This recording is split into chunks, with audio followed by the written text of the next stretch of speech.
Bismillahirrahmanirrahim. Assalamualaikum warahmatullahi wabarakatuh.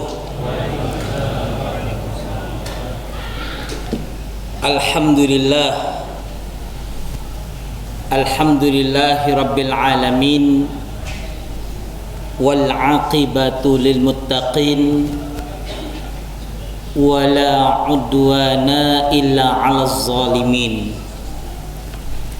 Ashhadu an la ilaha illallah wa ashhadu anna Muhammadan 'abduhu wa rasuluh.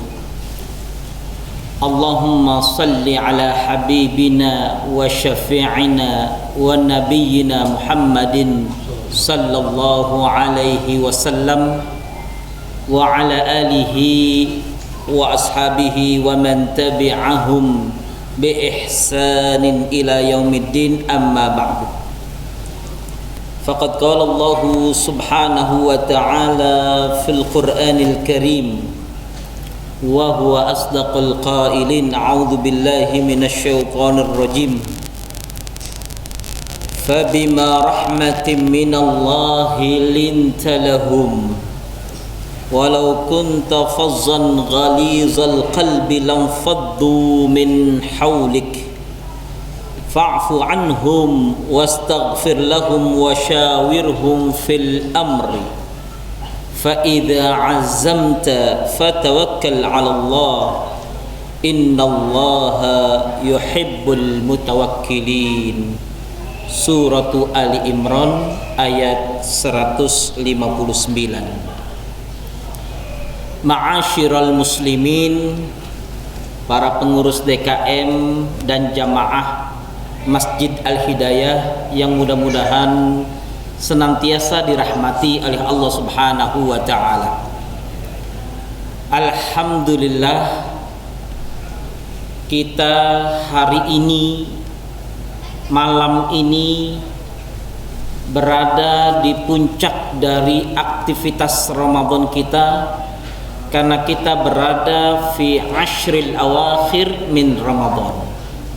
Kita sudah berada di 10 hari terakhir dari bulan Ramadan. Hampir seluruh dari 10 terakhir bulan Ramadan dipakai oleh Rasulullah sallallahu alaihi wasallam taqarruban ilaihi, taqarruban ila Allah subhanahu wa ta'ala. Secara totalitas Rasulullah sallallahu alaihi wasallam mendekatkan diri kepada Allah. Padahal kurang dekat apa Rasulullah dengan Allah? Doa-doa beliau diijabah oleh Allah di bulan Ramadan ataupun bukan di bulan Ramadan. Malaikat Jibril datang di bulan Ramadan ataupun bukan di bulan Ramadan. Begitu banyaknya karunia yang Allah berikan kepada Rasulullah sallallahu alaihi wasallam, hingga interaksi antara Rasulullah dengan Allah begitu ketatnya. Tapi Rasulullah masih mengkhususkan fi ashri Ramadan, fi ashril awakhir Ramadan, dengan meningkatkan kualitasnya. Lalu bagaimana dengan kita? Di 11 bulan yang lalu, bagaimana kualitas interaksi kita kepada Allah Subhanahu wa ta'ala? Kalau kita rasa ternyata kurang, kenapa di bulan Ramadan kita tidak tingkatkan? Kalau di bulan Ramadan kita merasa kurang, kenapa fi ashril awakhir masih kita tidak bisa tingkatkan? Kalau pada kesempatan yang sangat mahal dan berharga ini saja kita tidak bisa mengambil makna dan momentum ini, saya khawatir kita tidak pernah merasakan indahnya dan nikmatnya ajaran Allah Subhanahu wa ta'ala.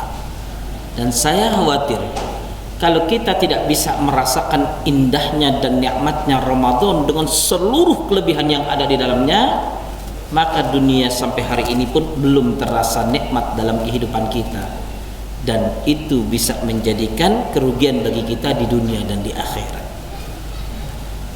Maka kalau kita lihat pada malam hari ini memaknai Ramadan sebagai bulan kebangkitan, perlu untuk kita lihat kenapa kita harus menjadikan Ramadan ini bulan penuh dengan nilai-nilai kebangkitan. Ma'asyiral muslimin rahimakumullah,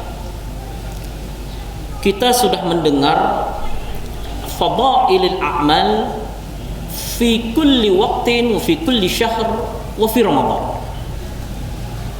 Yang namanya keutamaan amal itu kita dengar dari hari ke hari, bulan ke bulan, bahkan sampai di bulan Ramadan. Fadlu qiyamul lail, fadlu qiraatil Quran, fadlu zikrullah, fadlu sadaqah, begitu banyak. Kita sudah mendengar begitu banyak keutamaan. Wa majmu'at hadhil fadail fi Ramadan. Dan kemudian ketika kita peras dari seluruh keutamaan itu, maka dia terakumulasi di bulan Ramadan ini. Kenapa? Karena nilainya mudha'af, dilipat gandakan. Kita yang ahli sedekah sering bersedekah, tapi Ramadan mudha'af, Allah lipat gandakan. Kita yang selalu melaksanakan qiyamul lail ghairu Ramadan, kita qiyamul lail di luar Ramadan hebat, maqamah mahmudah, tapi di bulan Ramadan maka mendapatkan posisi mudha'af. Maka yang menjadi pertanyaannya adalah bahwa kalau Allah Subhanahu wa taala menjadikan kita sebagai khair ummah, kuntum khair ummatin, kita menjadi umat yang terbaik. Ya, Rasulullah di menjelang wafatnya, ketika malaikat Jibril ditanya kira-kira apa yang bisa didapatkan oleh Rasulullah dari informasi malaikat Jibril tentang umatnya. Malaikat Jibril menjelaskan tentang banyak hal, tapi Nabi Muhammad SAW tidak terlalu merespon karena bukan itu yang diharapkan oleh Rasulullah. Tapi ketika malaikat Jibril mengatakan bahwa umatmu adalah umat yang terakhir datang, tapi umatmu adalah umat yang pertama kali akan mencium baunya surga dan kemudian menerima kebaikan jannahnya Allah, maka disitulah wajah Rasulullah begitu cerah menghadapi kebaikan dari umat ini. Maka kita umat yang sangat diharapkan mendapatkan kebahagiaan oleh Rasulullah harusnya menyambut dan menyongsong kebaikan ini. Maka kullu fadail, semua kelebihan yang kita dapatkan di dunia ini dari bulan ke bulan, majmuk, semuanya terkumpul dan terakumulasi bulan Ramadan. Dan kita di detik-detik terakhir, karena hari ini kita sudah berada di 10 terakhir, dan ada yang hari kedua, barangkali ada yang malam ketiga, itu hanyalah perbedaan pendapat saja. Nah, apa yang kemudian perlu untuk kita ambil pelajaran dari fadilah-fadilah yang Allah Subhanahu wa taala berikan?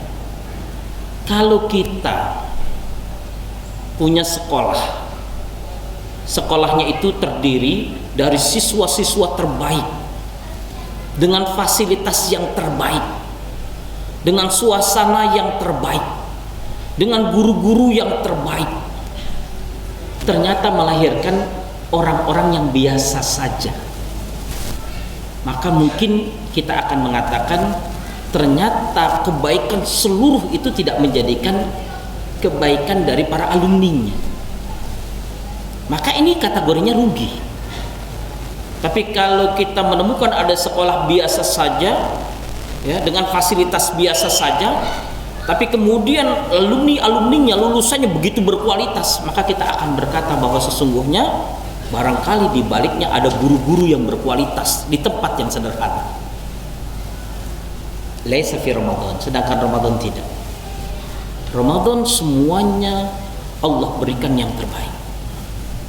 Syahruhu syahrun karim wa mubarak, wa unzila fihi al-Quran, wa ujibat da'wat. Bahwa di bulan Ramadan ini Allah Subhanahu wa taala berikan segala sesuatu. Maka Allah Subhanahu wa taala memberikan kesempatan kita dengan bulan ini untuk menjadi bulan kebangkitan. Dalam hal ini ada beberapa pertanyaan yang harus kita jawab. Yang pertama, apakah yang dapat kita lakukan dengan semua keutamaan ini? Madza na'mal bihadhil fadail? Apa yang bisa kita lakukan dengan keutamaan Ramadan ini? Apakah hasilnya kita hanya menambahkan berat badan kita? Apakah hasilnya kita hanya menambahkan pundi-pundi di rekening kita? Apakah hasilnya hanya untuk mengumpulkan makanan-makanan saja, atau mungkin lebih jauh dari itu, bahwa di bulan Ramadan ini ada langkah yang kita bawa untuk kehidupan kita ke depannya, akhirat kita, agar kita bahagia di dunia dan di akhirat. Yang kedua, apa yang kita bangun di bulan yang mulia ini? Mari kita lihat sejarah sedikit. Rasulullah SAW, kalau kita lihat dalam sejarah, banyak sekali kejadian di bulan Ramadan. Walaupun Ramadan ini sangat terasa ketika Rasulullah di Madinah, tapi Ramadan ketika Rasulullah di Mekah juga terasa dengan nilai-nilai perjuangan dan pengorbanannya.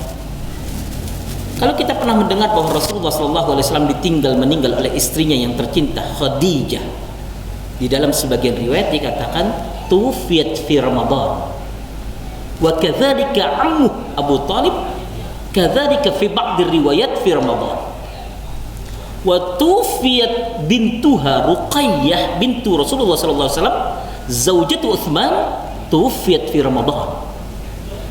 Jadi kalau kita lihat pengorbanan perjuangan Rasulullah di Ramadan sebelum Rasulullah hijrah ke Madinah, begitu banyak ujian dan Rasulullah mampu menghadapi dengan kesabaran.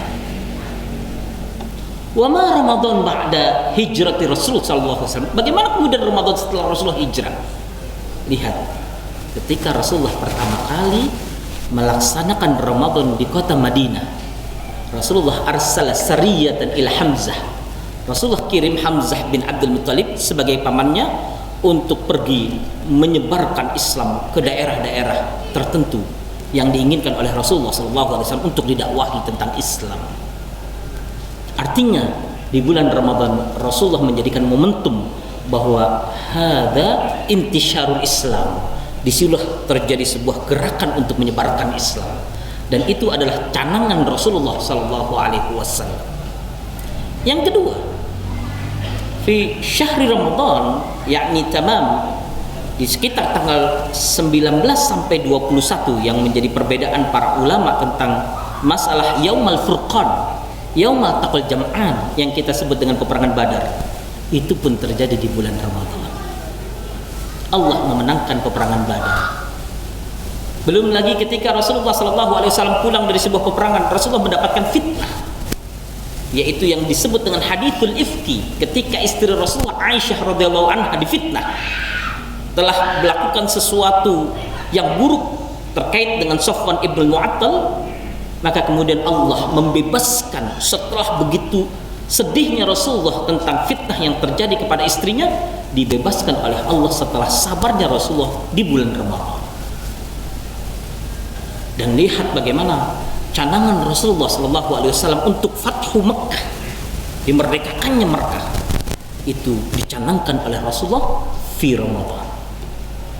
Artinya bahwa setiap Ramadan yang dibangun oleh Rasulullah, ketika Rasulullah bertakarrub kepada Allah, ada canangan-canangan, harapan-harapan, keinginan-keinginan yang kemudian Rasulullah SAW bangun di atasnya. Kalau hari ini kita punya potensi dengan harta, apa yang kita canangkan dengan harta kita untuk di bulan Ramadan ini, untuk ke depannya? Apakah tahun ini kita akan umroh atau mengumrohkan orang atau membantu orang untuk berangkat umroh? Kalau hari ini kita punya ilmu, bisakah kita mencanangkan di bulan Ramadan ini bahwa di tahun ini saya harus mengarang buku yang berkualitas? Bagi kita-kita yang mungkin memiliki jabatan, bahwa dengan jabatan yang saya miliki, dengan kualitas dan momentum Ramadan ini, saya ingin memperbaiki kualitas dari seluruh karyawan saya. Adakah canangan itu terbersit dan melintas dalam pikiran kita, sehingga Ramadan itu melahirkan sebuah pikiran besar dan menjadikan kebangkitan umat? Lihat bagaimana Salahuddin Al-Ayyubi ketika mampu memerdekakan, ya, dengan kejadian Waqi'atu Hattin, ya, Salahuddin Al-Ayyubi begitu menggelorakan di bulan Ramadan. Bagaimana kemudian Andalusia mampu ditembus dengan pegunungan yang begitu tingginya dan sulitnya oleh dinasti Umayyah, itu terjadi di bulan Ramadan dengan spirit yang begitu hebatnya. Jadi umat ini bukanlah umat yang tidak bisa melahirkan gerakan-gerakan yang berkualitas dengan Ramadannya, karena sesungguhnya Allah sudah memberikan contoh kepada kita. Maka mari di sisa-sisa Ashrul Awakhir ini kita canangkan apa kebaikan yang harus kita lahirkan dengan tadabbur dan tafakkur kita selama beberapa hari di rumah Allah, dengan membaca kitab sucinya, dengan memperbanyak zikir, dengan mengangkat tangan, segala potensi yang kita miliki kita canangkan untuk kebaikan kita, keluarga kita, anak kita dan cucu-cucu kita, sehingga kita dikumpulkan di surganya Allah Subhanahu wa taala. Ini saja yang bisa kami sampaikan. Mohon maaf atas kekurangan dan kesalahan. Assalamualaikum warahmatullahi wabarakatuh.